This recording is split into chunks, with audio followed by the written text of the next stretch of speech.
Hello friends, स्वागत आप सभी का उत्तर प्रदेश के मुख्य समाचार में। आइए जानते हैं दिन भर की 25 महत्वपूर्ण बड़ी खबरें। आपके काम की खबर है, लाभ वाली जानकारी देंगे।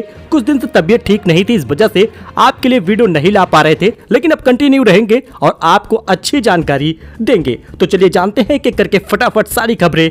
चलिए शुरू करते हैं।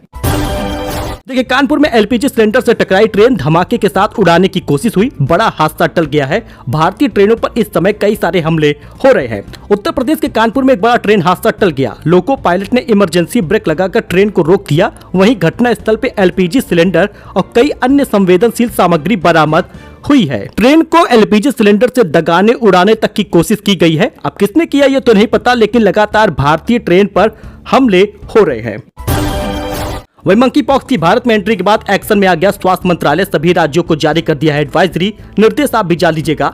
भारत में मंकी पॉक्स के एक संदिग्ध मरीज के मिलने के बाद केंद्रीय स्वास्थ्य मंत्रालय एक्शन में आ गया है। मंत्रालय ने सोमवार को इस बाबत सभी राज्यों के लिए एडवाइजरी जारी की है। इसके तहत संदिग्धों की जांच कर रहे उनके संपर्क में आए लोगों का पता लगाने का भी काम किया जाएगा। अफसरों का कहना है कि उसकी हालत ठीक है, सैंपल लेकर जाँच के लिए भेजा गया है।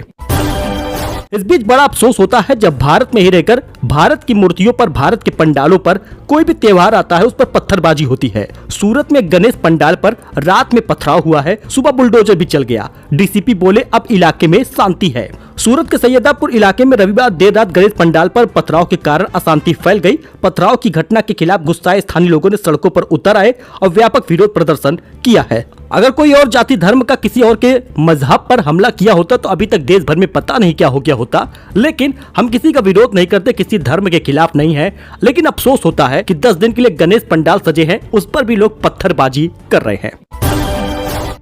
सुल्तानपुर एनकाउंटर पर सियासत तेज हो चुकी है। अपराध, अपराधी और जाति के नाम पर जबरदस्ती की जा रही है राजनीति। मायावती का हमला है। मायावती ने एक्स पर पोस्ट करते हुए लिखा कि यूपी के सुल्तानपुर जिले में हुए एनकाउंटर के बाद भाजपा और सपा कानून व्यवस्था के मुद्दे पर एक दूसरे पर हमला कर रहे हैं, जबकि दोनों चोर चोर मौसेरे भाई हैं।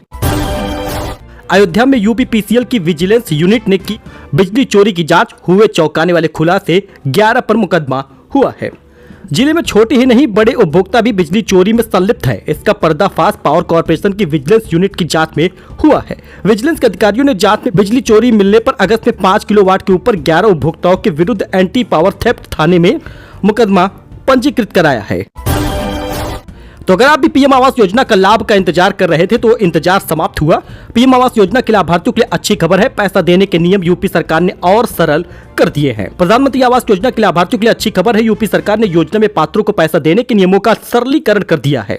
इसके बाद स्थानीय स्तर पर पात्रों के खातों में पैसा भी दिया जाएगा। इसके चलते पैसा मिलने पर काफी समय लग जाता था, जो अब जल्दी जल्दी खाते में आएगा। सभी जिले वर्तमान तक स्वीकृत परियोजनाओं में पहले चरण में जियो टैग के बाद पहली किस्त के लिए अभ्यर्थियों को जांच 10 दिनों में कराए जाएंगे।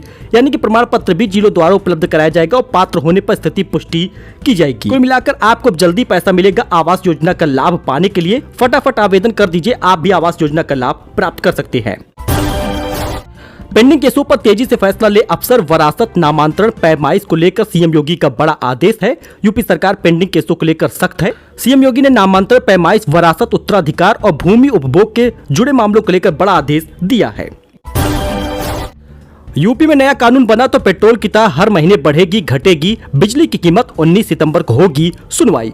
केंद्र सरकार की ओर से ईंधन अधिभार शुल्क हर महीने विद्युत वितरण निगमों को तय करने के लिए नया कानून बनाया गया है। इसे उत्तर प्रदेश में लागू करने को लेकर 19 सितंबर को नियामक आयोग में जन सुनवाई होगी। यह कानून बना तो वितरण निगम हर महीने अपने स्तर पर ईंधन अधिभार शुल्क बढ़ा और घटा सकेंगे।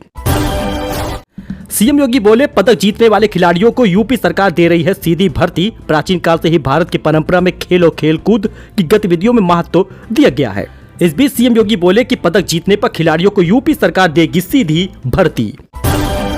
यूपी के इस जिले में धड़ाधड़ कट रहे हैं राशन कार्ड। अब तक हजारों लोगों पर कार्रवाई भी हो चुकी है। अपात्र होते हुए भी प्रधानमंत्री गरीब कल्याण अन्न योजना के तहत मुफ्त राशन का लाभ ले रहे सूची शासन स्तर पर जारी कर दी गई है। इसके बाद जिला स्तर पर सत्यापन करके अपात्रों का नाम लाभार्थियों की सूची में हटाया जा रहा है। उनके नाम पर बने राशन कार्ड को निरस्त किया जा रहा है। सितंबर महीने में अपात्रों का नाम काटने के लिए अभियान तेजी से चल रहा है। सितंबर महीने तक जिसने भी ई-केवाईसी नहीं कराई, अक्टूबर से राशन के लिए पात्र नहीं माना जाएगा। राशन कार्ड निरस्त होगा। वही अब सीसीटीवी की नजर में होगा राशन वितरण। जिले के 657 राशन दुकानों में लगेंगे कैमरे। अब खाद्यान्न की कालाबाजारी को रोकने के लिए जिले के 657 राशन दुकानों पर सीसीटीवी कैमरे लगाए जाएंगे और सीसीटीवी की नजर पर ही राशन वितरण होगा। उत्तर प्रदेश के अन्य जिलों में भी जल्द ही ये नियम लागू होगा, लेकिन इससे कोटेदार नाराज हैं। तो जल्द जारी हो जाएगी 18वीं किस्त। उन्हीं किसानों को मिलेगा 2000 रुपए जो पूरी कर चुके हैं शर्त। दोस्तों 17वीं किस्त 18 जून को आ चुकी थी। 18वीं किस्त का इंतजार लगातार किसान धारक कर रहे हैं, लेकिन इस बार राशन कार्ड में बहुत सारे लोग अपात्र पाए गए हैं। तो जो लोग राशन कार्ड में अपात्र पाए गए हैं और किसान निधि प्राप्त कर रहे थे, उनको अब किसान निधि नहीं मिलेगी। 18वीं किस्त का इंतजार बहुत लोग कर रहे हैं। इस बार लाखों लोग किसान निधि से बाहर होंगे। ई-केवाईसी कराना बहुत आसान है। कृषि और किसान कल्याण मंत्रालय द्वारा लॉन्च किए गए पीएम किसान योजना के ऐप के जरिए भी आप करा सकते हैं ई-केवाईसी। लेकिन मानकर चलिए कि जो लोग भी लाभार्थी नहीं हैं, जो इनकम टैक्स पेयर थे, जिनका राशन कार्ड निरस्त कर दिया गया है, किन्हीं वजहों से भी उनको अब पीएम किसान योजना का लाभ नहीं मिलेगा। अफगानिस्तान न्यूजीलैंड के मैच को लेकर बड़ा अपडेट आ रहा है। हम कभी नहीं आएंगे, पहले दिन नहीं हुआ टॉस, इंतजाम पर भड़के कोच और अधिकारी, नोएडा स्टेडियम पर बवाल मचा है। अफगानिस्तान और न्यूजीलैंड की टीम 9 सितंबर को नोएडा क्रिकेट स्टेडियम अपने भारत में एकमात्र टेस्ट खेलने के लिए इंतजार ही करती रह गई। पहला दिन बिना टॉस के ही खराब हो गया। बीसीसीआई ने अफगानिस्तान को टेस्ट की मेजबानी के लिए ये स्टेडियम सौंपा था, जहां के इंतजाम देख अफगानिस्तान के कोच और अधिकारी भड़क उठे। संत प्रेमानंद ने लौटाया मानद उपाधि का प्रस्ताव, बोले भक्त उपाधि सबसे बड़ी है। संत प्रेमानंद ने छत्रपति साहू जी की महाराज विश्वविद्यालय की मानद उपाधि लेने से मना कर दिया। उन्होंने कहा कि राधा रानी के भक्त की उपाधि के सामने सभी उपाधियां छोटी हैं। उन्हें सबसे बड़ी उपाधि उनके भगवान ने दे रखी है। संत प्रेमानंद ने कहा कि वह उपाधि मिटाने के लिए साधु बने हैं। उनके लिए सबसे बड़ी उपाधि सेवक सचराचर रूप स्वामी भगवंत है। पैसे की कमी नहीं बनेगी मौत की वजह, देश में कैंसर का इलाज कराना होगा और सस्ता। दोस्तों कैंसर की 3 दवाएं जो आप स्क्रीन में देख रहे हैं, उस पर अब लगभग 12% से घटाकर 5% तक कर दिया गया है। जीएसटी काउंसिल ने स्तन, फेफड़े और गाल ब्लैडर और पित्ताशय से संबंधित कैंसर के इलाज में इस्तेमाल होने वाली दवाओं पर टैक्स घटा दिया है और ये बड़ा फैसला लिया गया है। बेटे को बेचकर अस्पताल में बीबी का कराया डिस्चार्ज। कुशीनगर में दिल दहलाने वाला वारदात सामने आया। उत्तर प्रदेश के कुशीनगर जिले में दिल दहलाने वाला एक वारदात सुनकर रोंगटे खड़े हो गए लोगों के। यहाँ एक शख्स ने अपनी पत्नी और नवजात को अस्पताल से डिस्चार्ज कराने के लिए 2 साल के बेटे को बेच दिया। पीड़ित पिता के पास अस्पताल का बिल भरने का पैसा नहीं था। यही वजह है कि अस्पताल के कुछ लोगों ने कहने और उकसाने पर बच्चा एक दंपत्ति को बेच दिया। इस मामले के खुलासे बाद पुलिस ने बच्चे को सकुशल बरामद कर लिया है। तो बड़ी खुशखबरी है, किसान धारकों को 10,000 रुपए और महिलाओं को 18,000 रुपए सरकार देगी। किसानों के लिए बड़ी खुशखबरी है दोस्तों।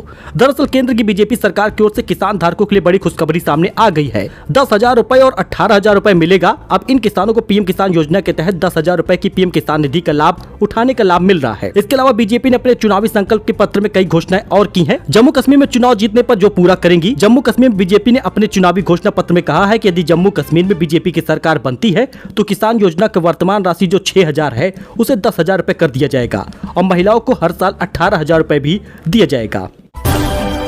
मंगेश यादव एनकाउंटर की जांच के आदेश दिए गए हैं। चंद्रशेखर बोले एनकाउंटर सरकारी हत्या का साधन बन गया है। केंद्रीय मंत्री ने दिया जवाब। दोस्तों सुल्तानपुर में ज्वेलरी शॉप में डकैती के आरोपी मंगेश यादव एनकाउंटर की मजिस्ट्रियल जांच के आदेश दिए हैं।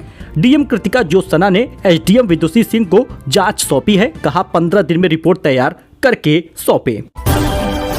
अमित शाह बोले जब तक जम्मू कश्मीर में अशांति है पाकिस्तान से बात नहीं होगी। कांग्रेस पत्थरबाजों को जेल से छुड़ाना चाहती है ताकि घाटी में फिर से आतंक फैल सके। गृह मंत्री अमित शाह ने शनिवार को जम्मू के पलोरा में जनसभा की और विधानसभा चुनाव को लेकर शाह की यह पहली रैली थी। इस दौरान उन्होंने कांग्रेस और नेशनल कॉन्फ्रेंस पर घाटी में दोबारा आतंक फैलाने का आरोप लगाया है। अब अमित शाह ने कहा स्टेट का दर्जा दिलाने पर राहुल बाबा मूर्ख बना रहे हैं। इसके साथ ही शाह ने कहा कि नेशनल कॉन्फ्रेंस और कांग्रेस कहती है हम जम्मू कश्मीर को स्टेट का दर्जा देंगे, ये सिर्फ बेवकूफ बना रहे हैं। अनुच्छेद 370 हटने से 70 साल के बाद जम्मू कश्मीर की माताओं बहनों को अधिकार मिला है। मकान नहीं टूटने चाहिए चाहे 4 लेन का नक्शा बदलना पड़े। योगी बोले मुआवजा भी 4 गुना होगा। सीएम योगी ने गोरखपुर में कहा कि 4 लेन निर्माण के लिए निर्देश दिया है कि मकान नहीं टूटने चाहिए, भले ही 4 लेन का नक्शा बदलना पड़ जाए। सर्कल रेट का 4 गुना मुआवजा देने का निर्देश भी दिया गया है।